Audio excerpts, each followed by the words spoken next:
Dengên nerazîbûnê li hemberî Tirkiye, ji aliyê Yekîtiya Ewropayê û NATOyê ve her ku diçe zêdetir dibin. Çima ev welat dijminan bi xwe çê dike? Em nizanin. Lê bizanin di nav xwe û derveyê welat da Tirkiye û NATO li ser çend xalan hevrikin û li dijî hevin. Di vê vîdyoyê de em bi hûrgilî bûyetînin ser ekranê. Nakokiyên Tirkiye Yekîtiya Ewropayê bi giştî NATOyê li ser çi ne?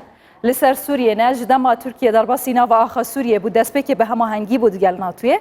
Piştra berê xwe de Rûsye vê yekê jî NATO ji xwe aciz kir. Pirsa din Qubrısê piştî sala 1974 Tirkiye Qubrıs dagîr kirî Qubrısa Bakur vê yekê jî nerazîbûnên tund ji aliyê Yekîtiya Ewropayê û NATOyê ve li pey xwe anîn û sizayên aboriyên tund li ser wî welatî sepandin.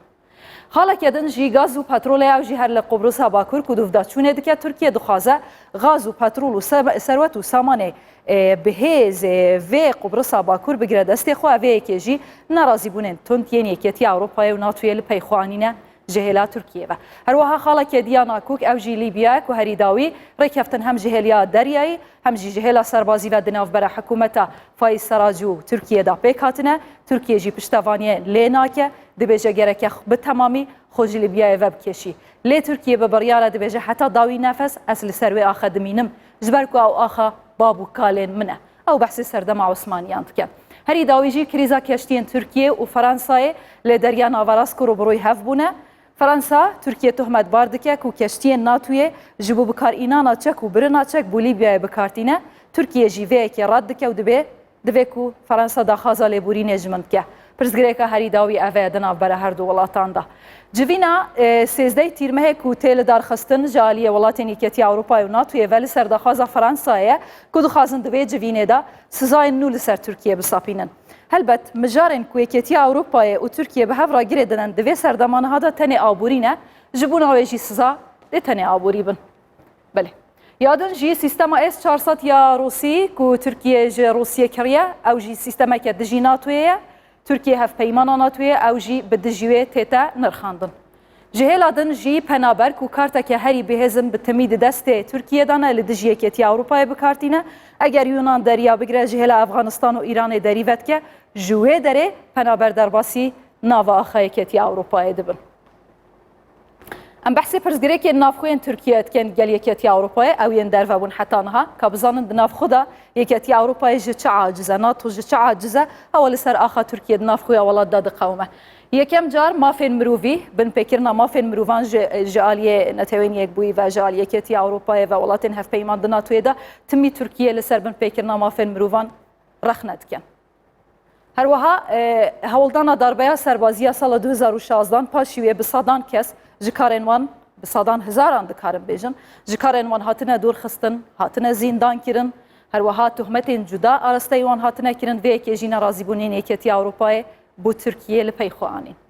Ji bilî wê mijara sîstema serokkomariyê ku di sala 2018 da sîstema parlamenteriyê ji Tirkiye xilas bû, sîstema serokkomariyê hate bicihkirin, Tirkiye vê yekê jî bi mafê xwe dizane li hemberî wê Yekîtiya Ewropayê dibêje ev hukmî dide destê yek kesî an ku yek kes tenê biryaran dide û dest hala di destê wî de ev jî li gorî pîvanên mirovahiyê nagunce.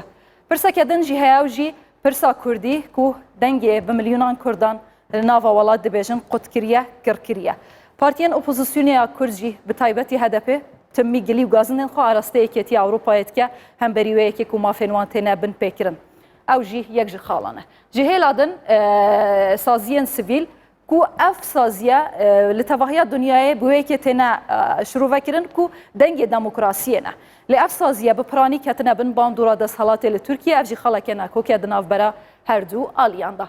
Ji hêla din em behsa azadiya medyayê dikin ku seda 95 ya medyayê li Tirkiye ketiye bin bandora siyasetên dewletê an ku nikarin dûrî siyasetên dewletê karên xwe yên serbestiyane bimeşînin, rojnamevan têne girtin, medya hatine girtin, sedan malperan bi taybet piştî darbeya sala 2016 hatine girtin, ew jî bi rexneyên tund ji hêla Ewropayê ve dengê xwe bi raporan li ser wê bilind dikin.